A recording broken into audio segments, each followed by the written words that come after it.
لیکن اب تھوڑا بڑا ماحول بنا، محبت سے بولیں ذرا سبحان اللہ۔ بچوں نے کہا عالم تصور میں اس کی نقاشی کسی شاعر نے کی ہے کہ مر جائیں گے یا ماریں گے ناری کو، سنا ہے گالیاں دیتا ہے وہ محبوب باری کو، سنا ہے گالیاں دیتا ہے وہ محبوب باری کو۔ کون تھا وہ گالیاں دینے والا؟ ابو جہل۔ اور اب ذرا نقشہ اور قریب لائیے، جنگ بدر، پہلے حضرت علی، حضرت حمزہ، حضرت ابو عبیدہ میدان میں نکلے، ادھر عثمان شیبہ ربیہ آئے میدان میں۔ حضرت علی نے یہاں پر 2 کو قتل کیا، محبت سے بولے سبحان اللہ، یہاں پر 2 کو قتل کیا۔ اب ذرا وہ لمبی گفتگو ہے، وہاں جانے کا وقت نہیں، مگر میں جو آپ فوکس کرنا چاہتا ہوں وہاں آئیے آپ، کبھی اور موقع پر مکمل گفتگو سنیے تب لطف آئے گا جنگ بدر کے تعلق سے۔ دونوں بچوں نے پھر اس کے بعد جو گھمسان کی جنگ شروع ہوتی ہے، جنگ شروع ہونے کے بعد اب وہی بچے جنگ میں گھس جاتے ہیں۔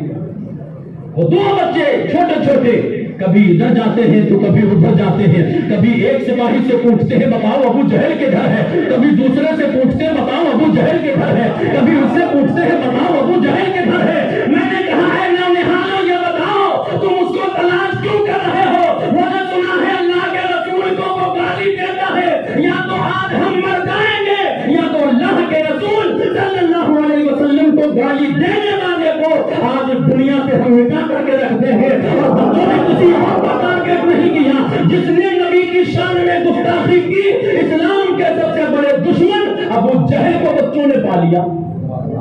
دونوں بچوں نے ابو جہل کو پا لیا۔ اور جب پایا تو ان دونوں بچوں نے کبھی اچھل کر کے، کبھی چھوٹی چھوٹی جو ماں نے تلواریں دی تھی اس کو چلا کر کے، اور اللہ نے ان کی ایسی مدد فرمائی۔ اب ذرا ذہن حاضر کہ اللہ نے، یاد رکھیے تعداد کی بنیاد پر جو ہے مدد نہیں آتی ہے، ایمانی حرارت کی بنیاد پر اللہ کی مدد آتی ہے۔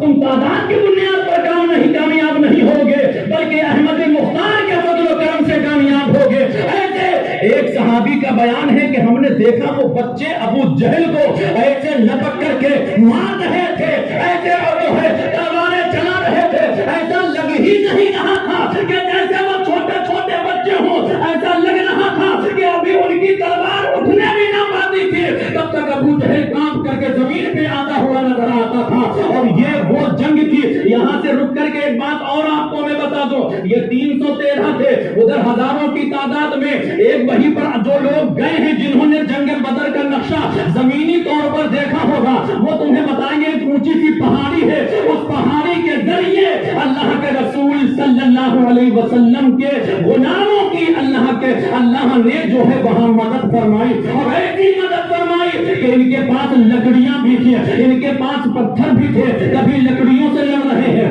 کبھی پتھر سے لڑ رہے ہیں، ان کے پاس تلواریں تھیں، وہ تلوار سے لڑ رہے تھے، اور ایسی اللہ نے مدد فرمائی۔ نہ یہ جنگی معاملات میں ماہر تھے، نہ تلواریں چلانا دادا جانتے تھے، نہ دادا اور معاملات کوئی تھے، مگر اللہ کی مدد ایسے آئی۔ مورخ بیان کرتے ہیں کہ دوہے مجاہد تلوار کو کھینچتے تھے، ابھی وار کرنا ہی چاہتے تھے، تب تک اس کافر کی گردن جو ہے زمین پر پڑی ہوئی الگ نظر آتی تھی۔ اب یہ مدد کہاں سے آئی؟ ایک روایت میں یہ ہے کہ 2000 فرشتوں کے ذریعے، 1500 فرشتوں کے ذریعے، 2500 فرشتوں، یہاں تک کہ 4000 فرشتوں کے ذریعے اللہ پاک نے بدر میں مسلمانوں کی مدد فرمائی۔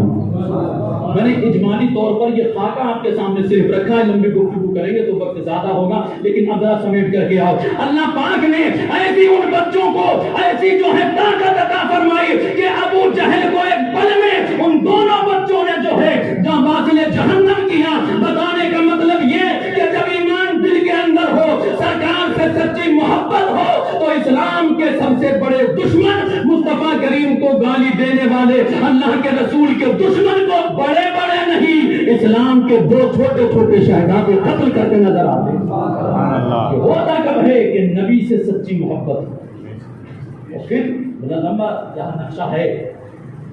لوگ کہتے ہیں کہ معاذ اللہ جو ہے سرکار کو علم غیب نہیں، وہ وہاں دیکھ، وہ سڑا ہوا کافر ابو جہل بند مٹھی میں کمکری لے کر کے آیا، اس کا عقیدہ دیکھیے، سڑا ہوا اسلام کا سب سے بڑا دشمن، اور یہاں ٹوپی، داڑھی، جبہ و ازار، کرتا و پاجامہ، نماز روزہ زکات حج دینے والے ادا کرنے والے کہتے ہیں کہ معاذ اللہ جو ہے سرکار کو علم غیب نہیں، معاذ اللہ ثم معاذ اللہ، سرکار کو علم غیب نہیں، معاذ اللہ۔ اور وہاں دیکھیے ابو جہل مٹھی میں بند کر کے، وہی ابو جہل جو وہاں مرا، کنکری لے کر کے آیا اور وہ کہتا کیا سرکار کی بارگاہ میں آ کر کے، اے محمد عربی صلی اللہ تعالی علیہ وسلم، اگر تم اللہ کے رسول ہو، اللہ کے رسول ہو، اللہ کے نبی ہو، تو بتا دو میری مٹھی میں کیا ہے، کیونکہ جو اللہ کا نبی ہوتا ہے وہ غیب جانتا ہے۔ اور سے بولے ذرا سبحان اللہ۔ یہ اس کے الفاظ تھے جو اسلام کا سب سے بڑا دشمن تھا، مگر وہ یہ جانتا تھا کہ جو نبی ہوگا وہ غیب کی خبر رکھنے والا ہوگا، اور وہ کلمہ نہیں پڑھا لیکن یہ جانتا تھا اسلام کا سب سے بڑا دشمن محمد عربی صلی اللہ علیہ وسلم کا سب سے بڑا دشمن، مگر کنکری لے کر کے آ رہا اور کہہ رہا ہے کہ جو نبی ہوگا وہ غیب جانتا ہوگا، بتاؤ میری مٹھی میں کیا ہے۔ اللہ کے رسول صلی اللہ علیہ وسلم مسکرائے اور فرمایا ابو جہل یہ بتا تیری مٹھی میں جو ہے وہ بتا دے، میں بتا دوں وہ کیا تیری مٹھی میں کیا ہے، یا جو تیری مٹھی میں ہے وہ بتا دے کہ میں کون ہوں۔ بولے سبحان اللہ۔ میں بتاؤں تیری مٹھی میں کیا ہے، یا جو تیری مٹھی میں ہے وہ بتا دے میں کیا ہوں۔ ابو جہل مسکرائے، کہا یہ تو اور بہتر ہے، سونے پہ سہاگا ہوگا، بتا رہے۔ اب جو ہے کنکریوں کو اپنے کان کے قریب لے جا رہا، ان سے پوچھ رہا کہ بتا یہ کون ہے، بتا یہ کون ہے، بتا یہ کون ہے۔ اب وہ کنکری نہ ہل رہی ہے نہ ڈول رہی ہے، اب 3 فٹ اچھل جاتا ہے اور کہتا ہے کہ میں جیت گیا، میں جیت گیا۔ جیسے اپنے یہاں بھارت کا الیکشن ہوتا ہے نا، 3 دن پہلے سب کھڑے ہو کر کے سینہ تان کر کے کہتے ہیں میں جیتا، میں جیتا، اور جب ووٹنگ کھل جاتی ہے تو سارے چت پڑے ہوتے ایک جیتتا ہے۔ اسی طرح سے وہ اچھل گیا، میں جیت گیا۔ اللہ کے رسول صلی اللہ علیہ وسلم فرماتے بے وقوفی کیوں کرتا ہے، یہ تیرے حکم سے تھوڑی، یہ تو میرے حکم سے بولیں گی۔ جیسے کہ اللہ کے رسول یہ حکم فرمایا اور اشارہ فرمایا، ابو جہل نے کان کے قریب مٹھی کو لے کر کے گیا تو بند مٹھی میں کنکری جو ہے اللہ کے رسول کا کلمہ پڑھ رہی ہے، اور پڑھ رہی ہے لا الہ الا اللہ محمد رسول اللہ صلی اللہ علیہ وسلم۔ وہ ابو جہل میدان بدر میں ہے، چھوٹے چھوٹے بچوں نے 2 نے اس کو قتل کیا، واصل جہنم کیا۔ وہ جانتا تھا کہ نبی کو اللہ نے غیب کی کنجیاں اپنے فضل و کرم سے عطا فرمائی ہیں، اس کا عقیدہ یہ، اور یہاں ٹوپی رکھ کر کے، لگا کر کے، داڑھی رکھ کر کے، نمازیں پڑھ کر کے کہہ رہا نہیں نبی کو علم غیب نہیں۔ اور اس سے پوچھا جائے کہ بتا تجھے یہ نمازیں، یہ روزے، یہ زکات کا طریقہ، پورا اسلام، اور یہ کہے جو کلمہ پڑھتا ہے لا الہ الا اللہ اور کہتا ہے نہیں کوئی معبود اللہ کے سوا، اس اللہ کا پتہ بتا تجھ نے کس نے دیا، رب کا پتہ کس نے دیا؟ اللہ پاک تو جو ہے اللہ کے پیارے، اللہ خود فرماتا کہ میں پوشیدہ خزانہ تھا، جب اس نے چاہا کہ میں پہچانا جاؤں، جب اس نے چاہا کہ میں پہچانا جاؤں تو اس نے اپنے حبیب کو دنیا میں بھیجا۔ کس کے ذریعے پتہ ملا سرکار اللہ کا؟ اللہ کے حبیب کے ذریعے۔ اے میرے عزیزوں، جب دل کے اندر نبی کی محبت ہوگی اور سرکار صلی اللہ علیہ وسلم سے سچا عشق ہوگا تو تم 313 رہو گے، اللہ تبھی تمہیں کامیابی عطا فرمائے گا۔ اور جنگ بدر میں جب جنگ ختم ہو گئی تو جہاں جہاں سرکار نے لکیر کھینچی تھی، عتبہ وہیں پڑا تھا، شیبہ وہیں پڑا تھا، ابو جہل وہیں پڑا تھا، اور بریلی کے تاجدار سینہ چوڑا کر کے ہم سنیوں کے امام، ہمارا امام ہے ہی نوجوان محبت ہو رہا ہے، بریلی کے امام نے کہا اے لوگوں سنو سنو، یہ تو جنگ بدر ہے۔ بریلی کا تاجدار کہتا ہے اور کوئی غیب کیا تم سے نہا ہو بھلا، اور کوئی غیب کیا تم سے نہا ہو بھلا، جب نہ خدا ہی چھپا تم پہ کروڑوں درود، جب نہ خدا ہی چھپا تم پہ کروڑوں درود۔ کہنے کو بہت کچھ ہے، وقت بہت کم ہے، لاسٹ جملے سنیے۔ یہ جنگ بدر انشاءاللہ تعالیٰ اجمالی طور پر میں نے خاکہ پیش کیا، اور وہاں آئیے جہاں میں نے گفتگو کو، جہاں سے گفتگو کا آغاز کیا تھا، وہ ہلاکو خانے حملہ کیا اور اس نے قسم کھائی کہ میں اس وقت تک چین سے نہیں بیٹھوں گا، اور اس نے اپنی قسم کے مطابق ویسا ہی کیا۔ پورے بغداد کے لوگوں کو تہس نہس کیا، کاٹا، اور اس نے تو جو قسم کھائی کہ میں مسلمانوں کی کھوپڑیوں کا مینار بناؤں گا، اس کے اوپر بیٹھ کر کے شراب کو پیوں گا، اور اس نے ویسا ہی کیا، اس کا گھوڑا مسلمانوں کے خون میں تیرا اور اس نے مسلمانوں کی کھوپڑیوں کا مینار قائم کیا، اس کے اوپر بیٹھ کر کے شراب کو پیا، پورا بغداد تہس نہس ہو گیا۔ جیسے آج ہم جا بجا گاجر مولی کھیرے کی طرح کاٹے جا رہے ہیں، اسی طرح سے بغداد میں مسلمانوں کو ہلاکو خانے کاٹا تھا۔ وجہ صرف یہ تھی کہ وہ بد عمل تھے، شریعت کی پابندی نہیں کر رہے تھے، سرکار کے بتائے ہوئے طریقے پر نہیں چل رہے۔ المختصر یہ کہ پھر ادھر ہلاکو خاں ہلاک ہوتا ہے، اس کا پوتا الگو خاں آتا ہے، اور اس نے اپنے باپ دادا کی تاریخ کو پڑھا اور 90,000 کی فوج لے کر کے 90,000 کی فوج لے کر کے وہ نکلا کہ میں معاذ اللہ خانہ کعبہ کو ڈہا دوں گا، اور خانہ کعبہ کو ڈہانے کی نیت سے جب وہ گھر سے نکلا، اسی جنگل سے گزرتا ہے جو بغداد کا جنگل تھا، وہ 15 لوگ اسی اس وقت میں جب ہلاکو خانہ ہلا جو ہے بغداد کے لوگوں کو مارا، تو 15 لوگ جان بچا کر کے سید شرف الدین کی قیادت میں، پہلے سید شیخ جام تھے، یہ انہی کی آل سے سید شرف الدین تھے، یہ ان 15 لوگوں کو لے کر کے جنگل میں نکل جاتے ہیں، وہاں اپنے رب کی بارگاہ میں پیشانی کو جھکا دی، اپنے گناہوں سے توبہ کی، اور پھر ادھر ہلاکو خان کا پوتا 90,000 کی فوج لے کر کے بغداد جو ہے بغداد سے گزر رہا تھا، اور اس نے قسم کھائی میں خانہ کعبہ کو ڈہاؤں گا۔ جنگل میں جیسے ہی پہنچا، سویرے سویرے فجر کا وقت آیا، اور پھر اس نے اپنے حفاظتی دستے کو اٹھایا، اپنے ہاتھ سے کتے کو کھانا کھلانے لگتا ہے، اذان کی آواز ادھر آتی ہے اور یہ چونک جاتا ہے۔ اس نے کہا میرے دادا کے تو سارے لوگوں کو کاٹ دیا تھا، یہ آواز کہاں سے آ رہی؟ پتہ لگاؤ تو دیکھا 15 لوگ نماز پڑھ رہے تھے، پکڑ کر کے لایا گیا، اور اس نے پوچھا تم کون ہو؟ کہا ہم مسلمان ہیں۔ کہا مسلمان تو برسوں مارے گئے، پہلے مارے جا چکے، تم کہاں سے آئے؟ بولے اسی بغداد سے جان بچا کر کے جنگل کے اندر آ گئے تھے۔ یہاں کیا کر رہے ہو؟ یہاں اپنے رب کی عبادت کر رہے تھے، اپنے رب کو اپنی جو ہے پیشانی جھکا کر کے اس کی بارگاہ میں اس کو راضی کر رہے تھے، نماز پڑھ رہے تھے۔ بولے رب کون ہے؟ بولے رب وہ ہے جس نے ہمیں پیدا کیا اور جس نے تمہیں بھی پیدا کیا۔ بولے اچھا ہمیں بھی کوئی پیدا کرنے والا ہے؟ ہاں، سید شرف الدین فرماتے ہیں تمہیں بھی پیدا کرنے والا، ہمارے اوپر بھی کوئی حاکم ہے، ہاں تمہارے اوپر بھی حاکم ہے، وہ تو ایسا حاکم ہے سارے حاکموں کا حاکم ہے۔ اس نے کہا مثال دو میں کیسے سمجھوں؟ بولے تیرے اوپر اگر کوئی حاکم نہ ہوتا تو اس کے ہاتھ میں ایک روٹی کا ٹکڑا تھا، اس روٹی کے ٹکڑے کو اپنے کتے کو کھلا رہا تھا۔ سید شرف الدین فرماتے ہیں تیرے اوپر اگر کوئی حاکم نہ ہوتا تو تیرے جیسے ظالم و جابر بادشاہ کے ہاتھ سے ایک کتے کو کھانا نہ کھلاتا ہوتا۔ جو تو کتے کو کھانا کھلا رہا ہے، جو تجھ سے یہ فعل کروا رہا ہے، وہی ہمارا پروردگار ہے۔ اتنا سننا تھا، اس کے بدن کے اندر لرزہ طاری ہوتا ہے، اور لرزہ طاری ہونے کے بعد کہتا ہے اب دیر نہ کرو، ہمیں بھی کلمہ پڑھاؤ، مصطفیٰ جان رحمت کا دینا جو ہے گناہ بنا لو۔ جیسے ہی وہ کلمہ پڑھ کر کے مسلمان ہوا، اور اس کے ساتھ ساتھ 90,000 کی فوج کلمہ پڑھ کر کے مسلمان ہو جاتی ہے۔ یہ کون لوگ تھے؟ یہ وہ لوگ تھے جو جنگ بدر میں تھے، ان کے ایمان مضبوط تھے۔ یہ وہ 15 لوگ تھے کہ جنہوں نے اپنے سینے کو سرکار کی محبت کا مدینہ بنایا ہوا تھا۔ یہ وہ لوگ تھے جو اٹھتے تھے تو کہتے تھے انہیں جانا، انہیں مانا، نہ رکھا غیر سے کام، للہ الحمد میں دنیا سے مسلمان گیا۔ اللہ پاک ہماری اس بزم کو قبول فرمائے۔ میں نے